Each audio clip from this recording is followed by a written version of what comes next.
I walked into the glass-walled lobby feeling a mix of pride and nerves, my resume tucked neatly under my arm, my mind racing with plans for the first day at what I thought was my dream job. I had imagined introductions, polite nods from colleagues, and the quiet thrill of proving myself. The smell of fresh coffee and polished floors made me feel alive, like I had finally arrived somewhere I belonged. But within minutes, that illusion shattered. The CEO's daughter appeared, striding through the office like she owned the place, which, in her mind, she clearly did. Her eyes skimmed over me with thinly veiled contempt, and without a word of greeting, she launched into a blistering tirade. "You're underqualified. You clearly don't fit here," she sneered, loud enough for the entire floor to hear. Colleagues froze mid-task, glancing at me with awkward pity. My stomach dropped. Humiliation burned hot in my chest. I wanted to speak, defend myself, explain my credentials, but my voice caught in my throat. Anger surged alongside disbelief, a cocktail of fury and betrayal I hadn't anticipated. I had been dismissed before even having the chance to begin. Yet, beneath the shock, a tiny ember of something else stirred a cold, calculating awareness. They had assumed I was powerless. They had no idea.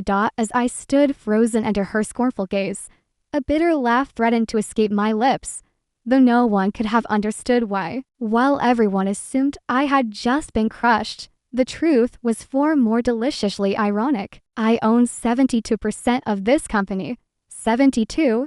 The number pulsed in my mind like a secret drumbeat, steady and undeniable. Every smirk, every dismissive gesture she threw my way simply looked absurd, almost laughable. I had watched her strut through these halls, thinking herself untouchable, unaware that the power she flaunted so carelessly belonged, in reality, to me. Betrayal had never felt so sharp. The sting of her condescension was nothing compared to the giddy rush of opportunity. My mind raced, imagining the possibilities, the slow, deliberate unfolding of consequences she would never see coming. Every insult could be turned into leverage, every sneer a stepping stone. The room, filled with eyes full of judgment, became a stage for a story only I could tell, a story that had only just begun.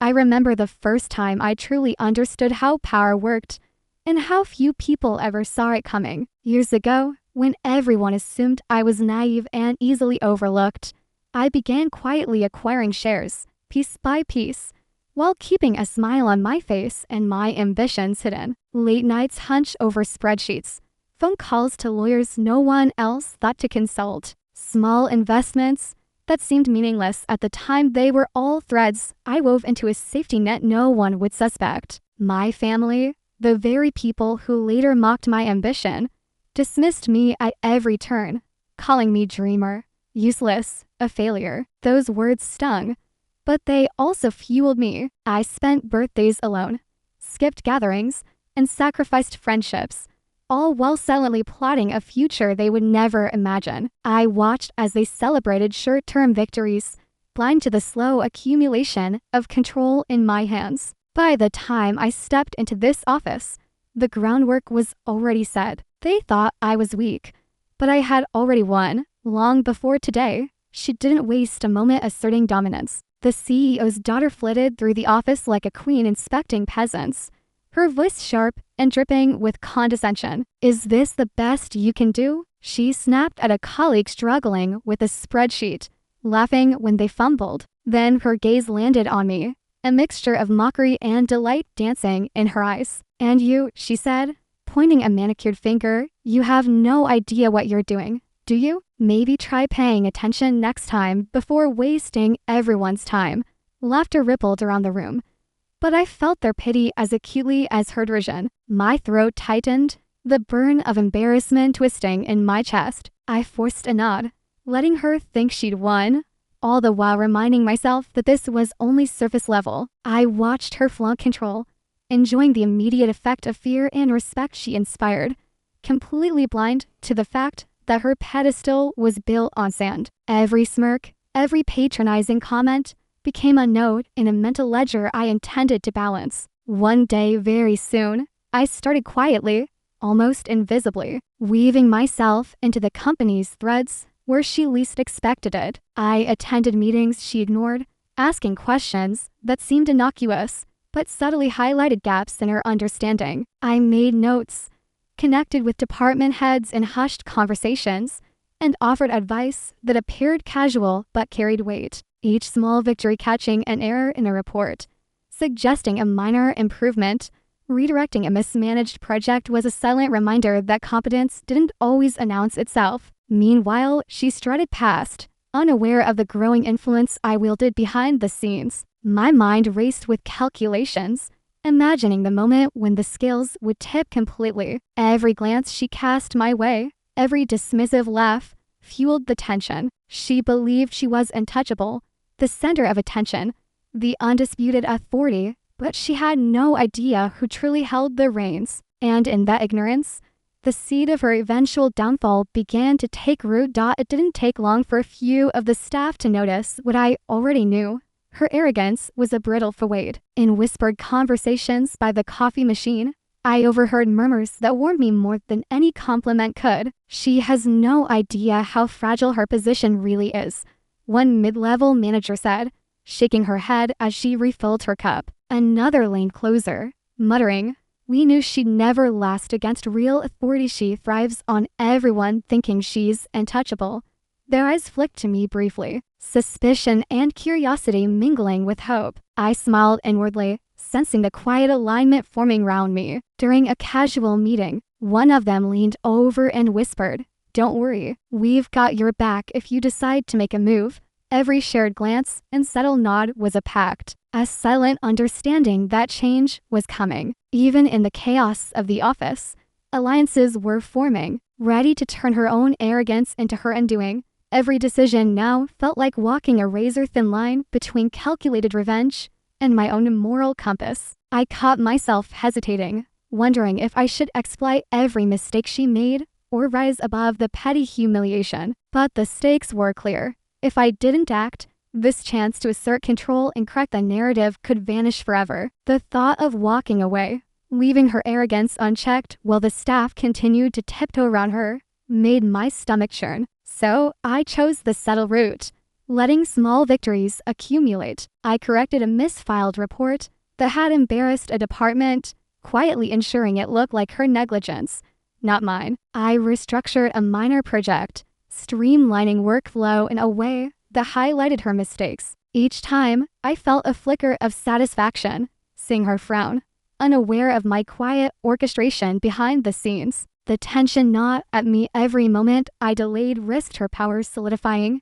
Every calculated move brought me closer to tipping the scales. I realized revenge wasn't just an act. It was a test of patience, timing, and nerve. And in every small triumph, I felt the beginning of my own ascent.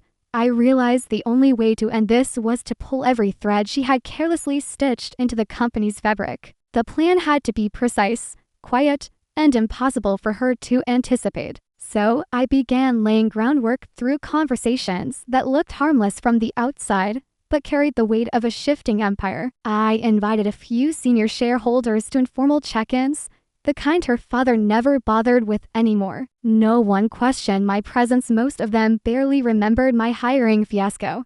And those who did assumed I had clawed my way back through sheer competence. Let them believe that. It worked in my favor.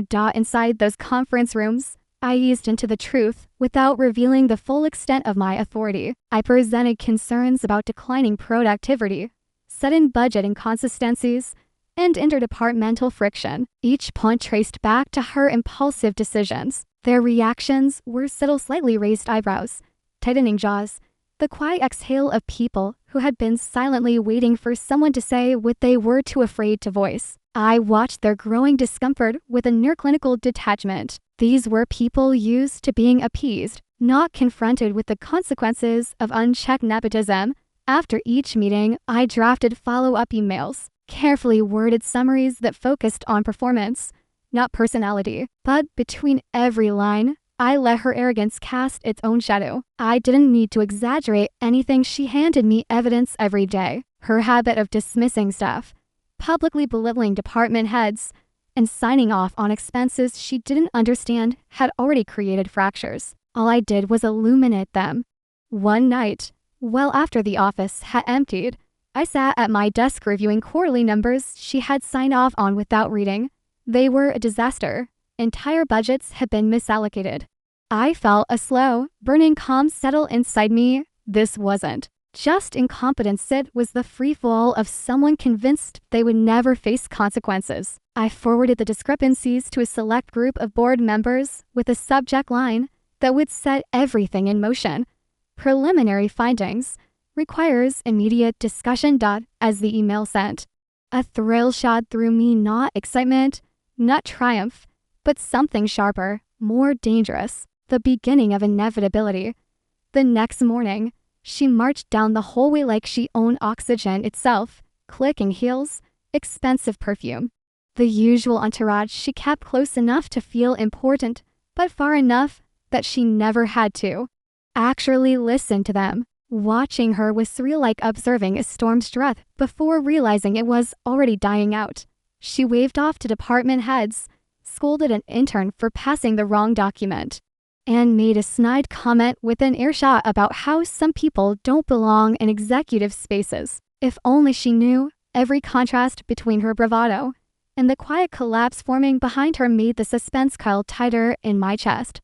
I walked past her office just as she barked orders into the phone, unaware that half the people she was yelling at had met with me the night before. For the first time, she felt small, not because I wanted her to be, but because she had never recognized how fragile her power actually was. Later that week, the shareholders called a closed-door meeting. She wasn't invited. She tried to argue her way in, but the chief counsel stepped in, telling her attendance was not required at this time. Her glare swept over the room and landed on me, sharp enough to cut yet powerless. She didn't know why, and that ignorance was the first crack in her armor. Inside the boardroom, I finally laid out what I had been building piece by piece: documentation of mismanagement, employee testimonies, financial discrepancies she personally approved, and projections showing the risk if her behavior continued. Every document struck like a quiet hammer. I didn't embellish. I didn't dramatize. I didn't need to. Her own arrogance had written the narrative. I simply turned the pages. A few members shifted uncomfortably. A few nodded with grim understanding. The CEO himself sat speechless, realizing his daughter had become a liability to the empire he once protected with near religious devotion. Watching his expression morph from annoyance to fear made something inside me harden. This was no longer just about humiliation. It was about accountability. When the meeting ended, no decisions were announced publicly, but the atmosphere was unmistakable. The beginning of the end had been signed. She sensed it too. For the first time, her confidence faltered. She looked at everyone as if they were suddenly strangers. I walked past her in the hallway, and she stopped me. Her voice was smaller than I expected. She asked if I knew what was going on. I met her gaze calmly, letting her see nothing of what waited behind the scenes. She mistook my composure for ignorance. That was her final miscalculation. Because while she flailed to reassert control, calling impromptu meetings, demanding loyalty, insinuating threats, the real power had already shifted.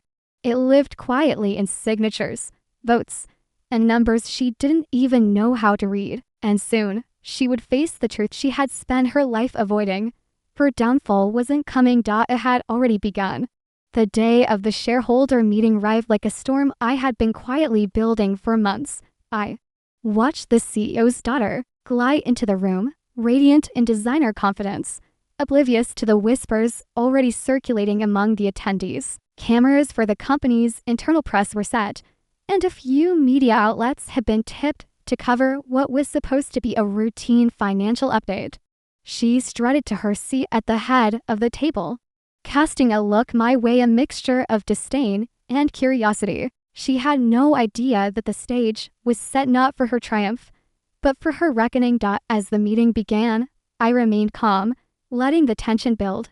I started with routine financial reports, smiling politely at the murmurs of approval from board members. Then I introduced the discrepancies: projects delayed due to mismanagement, budgets mishandled, internal emails showing her favoritism and arbitrary decision-making.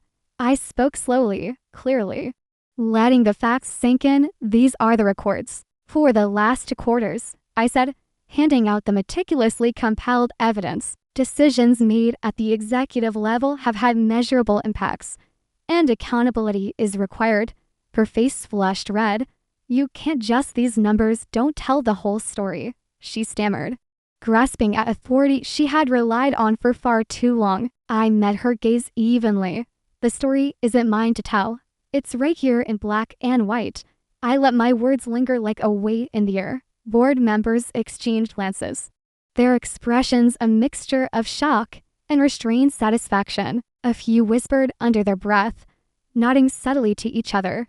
The power she thought she commanded evaporated with every fact laid bare. She tried to regain control, raising her voice, calling for explanations, demanding loyalty from colleagues. You all are supposed to support me, she snapped.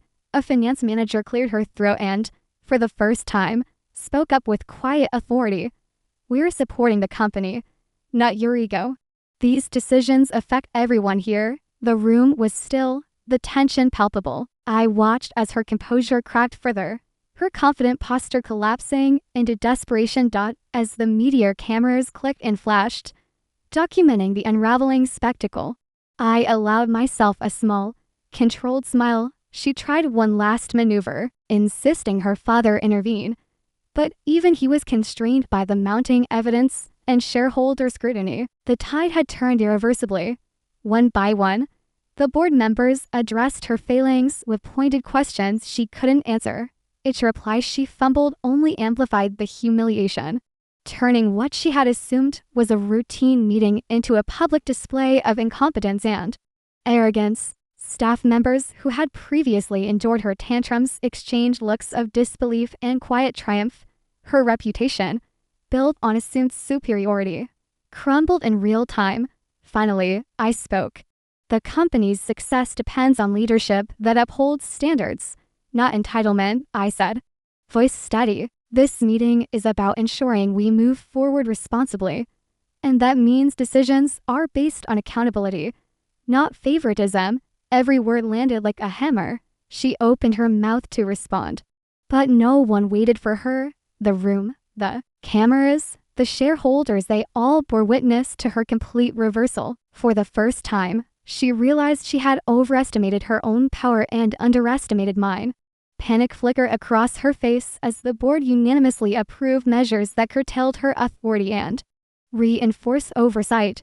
Even the media reports would later call it a cautionary tale of unchecked arrogance and corporate accountability. I felt a wave of emotional catharsis unlike anything I had imagined. The long months of planning, observation, and patience culminating in this moment when the meeting adjourned.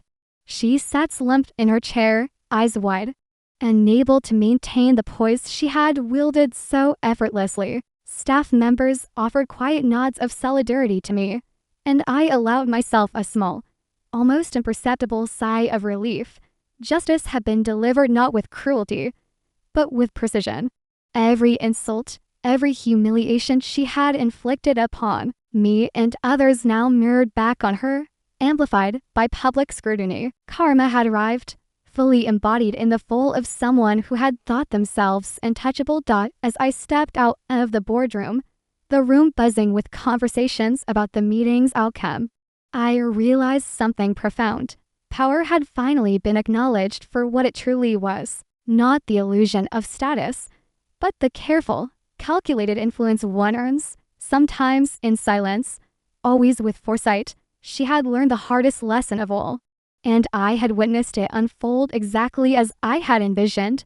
The scales had been balanced, and for the first time in years, I felt an unshakable sense of vindication and emotional freedom. Even as whispers of the meeting spread through the office and into the press, I kept my composure, letting the aftermath play out naturally. The daughter's fall was complete, her arrogance replaced with disbelief and shame, while I quietly embraced the satisfaction of having turned humiliation into empowerment. It wasn't just about winning, it was about restoring the order she had so carelessly undermined, and in that restoration, I found a serenity that no dismissal or insult had ever been able to steal from me. For the first time in a long time, I felt completely in control. The office felt different the next morning. There was a quiet hum of productivity rather than the tense chatter and stifled sighs that had once dominated the floors. Staff moved with purpose, exchanging ideas instead of glances full of fear. Meetings were constructive.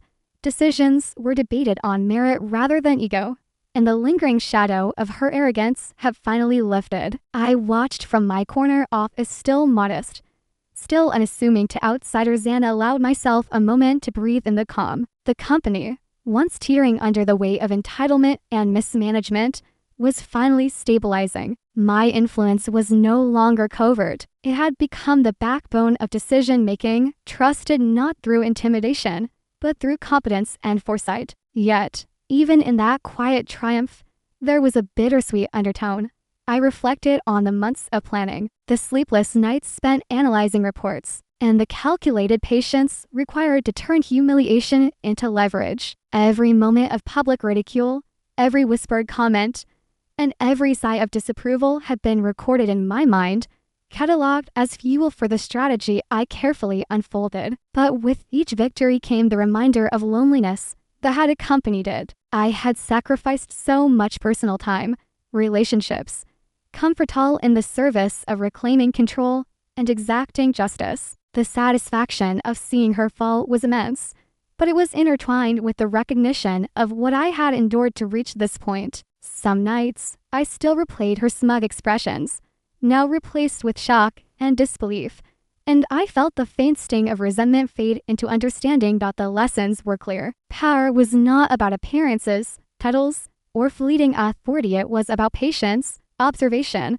and knowing when to act. I had learned to watch, wait, and anticipate, to read arrogance as a blueprint for downfall, to wield influence subtly yet decisively. I understood now that vindication was most potent when earned quietly, without spectacle, until the moment of revelation carried its full weight. I had mastered the balance between morality and necessity, knowing exactly when to tip the scales and when to let events unfold naturally. Despite the satisfaction, I couldn't ignore the lingering impact of the emotional journey. The betrayal, the ridicule, the moments of doubt, they had left marks that no success could entirely erase. But in those same marks lay resilience, self-awareness, and a strengthened sense of purpose. I realized that the empowerment I felt was not just about the company or her downfall. It was about reclaiming my own narrative, proving to myself that control and justice were attainable even in the face of overwhelming humiliation.